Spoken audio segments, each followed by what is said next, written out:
Ethanol mixing petrol ಇದು ದೇಶಾದ್ಯಂತ ಆರೋಪ ಪ್ರತ್ಯಾರೋಪದ ಕಿಚ್ಚನ್ನ ಹೊತ್ತಿಸಿರುವಂಥದ್ದು. ಏನಾಗ್ತಾ ಇದೆ ಡೀಟೇಲ್ಸ್ ಈ ವರದಿಯಲ್ಲಿದೆ.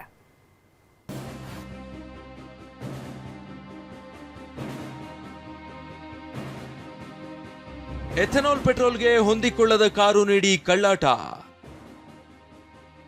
ಮಾರುತಿ ಸುಜುಕಿ ನೆಕ್ಸಾ ಡೀಲರ್ಗೆ ಕೋರ್ಟ್ 21 ಲಕ್ಷ ದಂಡ. ದೇಶದಲ್ಲಿ ಎಥನಾಲ್ ಮಿಶ್ರಿತ ಪೆಟ್ರೋಲ್, ಪ್ಯೂರ್ ಪೆಟ್ರೋಲ್ ವಿಚಾರದ Hotel Management with AI. Join IIHM, International Institute of Hotel Management.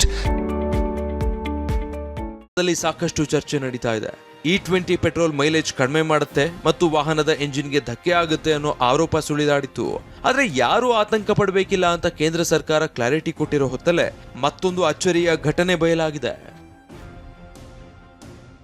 ದೇಶದಲ್ಲಿ ತೈಲ ಅವಲಂಬನೆ ಕಡಿಮೆ ಮಾಡಲು, ರೈತರ ಆದಾಯ ಹೆಚ್ಚಿಸಲು ಎಥನಾಲ್ ಪೆಟ್ರೋಲ್ನ ಪರಿಚಯಿಸಲಾಗಿದೆ.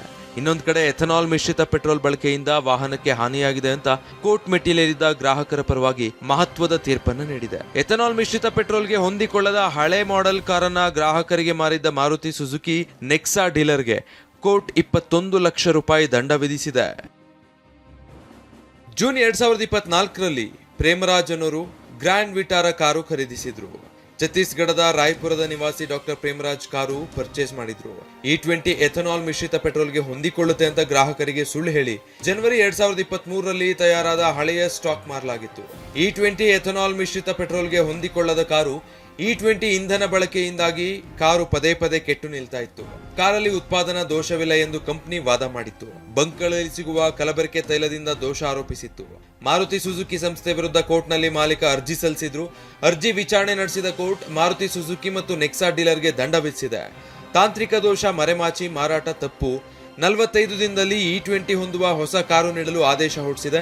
ಇಲ್ಲದಿದ್ರೆ 20 ಲಕ್ಷ ರೂಪಾಯಿ ಮರುಪಾವತಿಸಲು ಸೂಚಿಸಿದೆ. ಮಾನಸಿಕ ಕಿರುಕುಳ ಮತ್ತು ಕಾನೂನು ವೆಚ್ಚವಾಗಿ 1.10 ಲಕ್ಷ ಪರಿಹಾರ ನೀಡುವಂತೆ ನ್ಯಾಯಾಲಯ ಆದೇಶಿಸಿದೆ. ಛತ್ತೀಸ್ಗಢದ ರಾಯಪುರ ಗ್ರಾಹಕ ನ್ಯಾಯಾಲಯ ಮಹತ್ವದ ತೀರ್ಪು ನೀಡಿದೆ.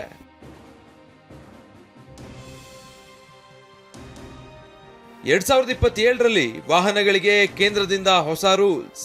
ಇನ್ನೊಂದು ಕಡೆ ಎಥನಾಲ್ ಮಿಶ್ರಿತ ಪೆಟ್ರೋಲ್ ಬಳಕೆಗೆ ಕೇಂದ್ರ ಸರ್ಕಾರ ಹೆಚ್ಚು ಒತ್ತು ನೀಡ್ತಾ ಇದೆ.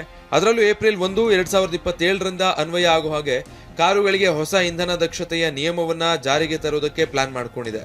ಅಂದ್ರೆ ಕಡಿಮೆ ಇಂಗಾಲದ ಡೈಆಕ್ಸೈಡ್ ಹೊರಸೂಸುವಂತಹ ವಾಹನಗಳ ಉತ್ಪಾದನೆಗೆ ಕಂಪನಿಗಳು ಹೆಚ್ಚು ಒತ್ತು ನೀಡುವಂತಹ ರೂಲ್ಸ್ ಜಾರಿಗೆ ಮುಂದಾಗಿದ್ದಾರೆ.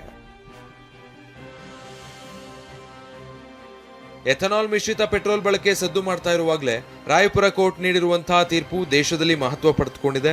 2023ಕ್ಕಿಂತಲೂ ಮೊದಲೇ ವಾಹನಗಳನ್ನ ಖರೀದಿ ಮಾಡಿರುವ ಗ್ರಾಹಕರಿಗೆ ಇದು ಗುಡ್ ನ್ಯೂಸ್ ಸಿಕ್ಕಂತಾಗಿದೆ. Bureau report, TV9.